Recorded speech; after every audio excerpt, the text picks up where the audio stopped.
अस्सलाम वालेकुम। जैसे कि गर्मियों का मौसम है और शदीद गर्मी है कई इलाकों में, तो वहाँ पर हम ऐसे खाने और ऐसे मशरूबात इस्तेमाल करें जो हमारी गर्मी को भी कम करें, हमारे जिस्म को ताज़गी और ठंडक भी दें और उसके साथ साथ वो हमारे हेल्थ के लिए नुकसानदेह ना हो। मैं हूँ सदफ साजिद, मैं हूँ क्लिनिकल डाइटिशियन एंड न्यूट्रिशनिस्ट। आज हम बात कर रहे हैं जैसे कि लस्सी के बारे में।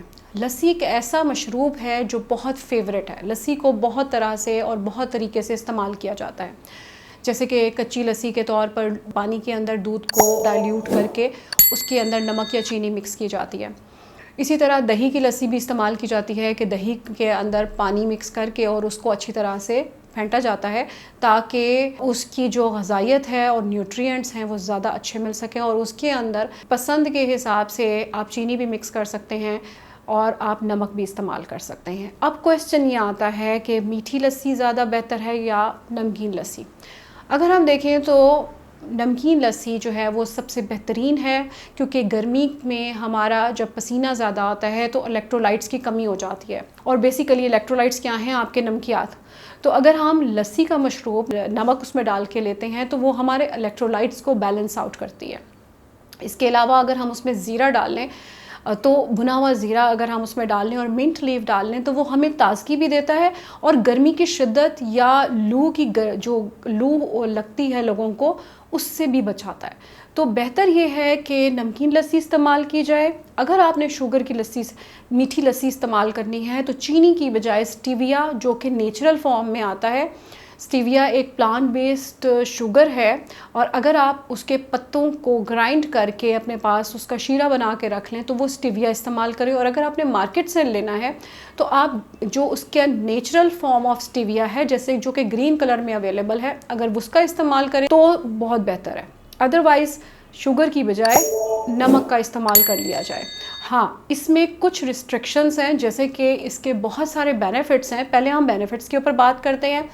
जैसे कि मैंने पहले बात की कि ये एक पसंदीदा मशरूब है जो हमें फ़ौरन एक ताज़गी, एनर्जी और एकदम से हमारी जो हाइड्रेशन है उसको पूरा करता है, तो हमें ताज़गी देता है। अब अगर हम देखें कि ये ऑब्वियसली गर्मियों में इसीलिए होता है कि हमारी जिस्म की गर्मी की शिद्दत को कम करता है, क्योंकि इसके अंदर जो दही का इस्तेमाल कर रहे हैं या दूध को डाइल्यूट करके इस्तेमाल कर रहे हैं, उसकी जो ताज़गी है वो हमारे अंदर जो है वो हमारी गर्मी को कम करती है और इसी वजह से ये हमारी हाइड्रेशन को बेहतर करती है। तो जो लोग ज़्यादा पानी नहीं पी सकते, अगर वो लस्सी का इस्तेमाल भी करते हैं तो उनकी हाइड्रेशन लस्सी से भी पूरी हो सकती है।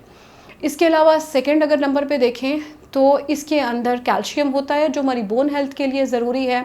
इसके अंदर विटामिन B12 है। जिन लोगों को ये इशू होता है कि वो गोश्त का इस्तेमाल ज़्यादा नहीं करते, विटामिन B12, तो लस्सी के ज़रिए से या छाछ के ज़रिए से इसकी अपनी न्यूट्रिशन को बेहतर कर सकते हैं। इसके अलावा अगर हम देखें तो ये हमारे बॉडी के टेम्परेचर को कम करता है और इसलिए जो है ज़्यादा हमारे कूलिंग इफ़ेक्ट हमें देता है। इसके अलावा अगर देखा जाए तो लस्सी को इस्तेमाल करने का तरीका है कि लस्सी अगर आप गर्मियों में भी इस्तेमाल कर रहे हैं तो सुबह के टाइम या दोपहर के टाइम, आफ्टरनून में, या फिर दोपहर के खाने के साथ आप इस्तेमाल कर सकते हैं, खाने से पहले इस्तेमाल कर सकते हैं, क्योंकि इस तरह से वो हमारे खाने की डाइजेशन को भी ख़राब नहीं करता, लेकिन रात को लस्सी के इस्तेमाल से गुरेज करें।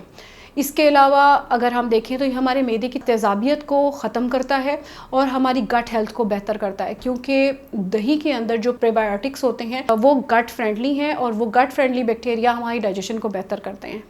तो अगर हम लस्सी का रोज़ाना इस्तेमाल करते हैं तो इससे हमारी स्किन बेहतर होती है, बोन हेल्थ बेहतर होती है और हमारा हाइड्रेशन तो अच्छी होती ही है। इसके अलावा जिन लोगों को गट इश्यूज़ होते हैं, IBS का इशू है, उनके काफ़ी हद तक ये प्रॉब्लम्स सॉल्व हो जाते हैं और इंडाइजेशन के जिनको इशू है उनके लिए भी लस्सी का इस्तेमाल बहुत अच्छा है।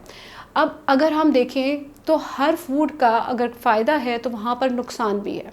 तो कोशिश ये करनी चाहिए कि हमें पता होना चाहिए कि हमने किसी भी खाने को, किसी भी चीज़ को या किसी भी मशरूबात को ही अगर आप अच्छे तरीके से या एक लिमिटेड अमाउंट में इस्तेमाल नहीं करेंगे तो उसका नुकसान होगा। अगर हम देखते हैं कि कौन से लोग लस्सी का इस्तेमाल नहीं कर सकते, जैसे कि अगर हम देखें कि जिनको डायबिटीज़ है वो मीठी लस्सी का इस्तेमाल नहीं करें, क्योंकि इस तरह से उनका शुगर कंटेंट बढ़ जाएगा। उनके लिए बेहतरीन है कि वो नमकीन लस्सी इस्तेमाल करें। लेकिन जो हाई ब्लड प्रेशर के मरीज़ हैं उनको नमकीन लस्सी की बजाय सादा उसमें नमक ना डालें और सादा पानी के अंदर ही वो दही या दूध का इस्तेमाल करके उस तरह से लस्सी बना ली जाए तो बेहतरीन है। अगर वो नमक का इस्तेमाल करेंगे तो इनका सॉल्ट का कंटेंट बढ़ जाएगा, तो उनको इस तरह की लस्सी जो नमकीन लस्सी है उससे परहेज़ करना चाहिए।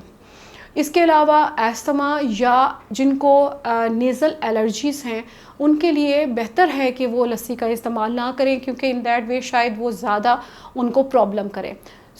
अगर आपके कोई ऐसे प्रॉब्लम्स हैं तो आप लस्सी को ज़रा ध्यान से इस्तेमाल करें। अदरवाइज़ ये एक ऐसा मशरूब है जिसके अंदर न्यूट्रिशन भी है। अदरवाइज़ अगर हम देखें तो हमें हमेशा गर्मियों में किसी ऐसे मशरूब की तलाश होती है कि जो हमें ताज़गी भी दे, एनर्जी भी दे और हमारी हाइड्रेशन को भी बेहतर करे, प्यास को ख़त्म करे। तो हम मोस्टली दूसरी तरफ के ड्रिंक्स, बाहर के ड्रिंक्स, फिज़ी ड्रिंक्स या शुगरी ड्रिंक्स की तरफ जाते हैं। तो उन सब में बेहतरीन जो मशरूब है गर्मी का वो लस्सी है। लस्सी को आप अपनी पसंद के मुताबिक बना सकते हैं, लेकिन कोशिश करें कि कुछ लोग जैसे फ्लेवर्ड लस्सी इस्तेमाल करते हैं, उसके अंदर फलों का इस्तेमाल कर लेते हैं, जैसे कि स्ट्रॉबेरी हो गई, मैंगो लस्सी हो गई। कोशिश करें कि इसको इस तरह से कॉम्बिनेशन में इस्तेमाल ना करें। लस्सी को एज़ इट इज़ जो उसके फ्लेवर्स हैं उनके साथ इस्तेमाल किया जाए और फ्रूट्स को आप एज़ इट इज़ उसी तरह से लें। तो इस तरह से न्यूट्रिशन भी ज़्यादा अच्छी मिलेगी, टेस्ट भी इंजॉय करेंगे और गर्मी के मौसम में जो गर्मी की शिद्दत है उससे आप बचे रहेंगे। पाकिस्तान के टॉप डॉक्टर्स के साथ अपॉइंटमेंट बुक करें, वो भी पेशेंट फीडबैक देखते हुए। आज ही ओला डॉक ऐप डाउनलोड करें। ओला डॉक, डॉक्टर का अपॉइंटमेंट आसानी से।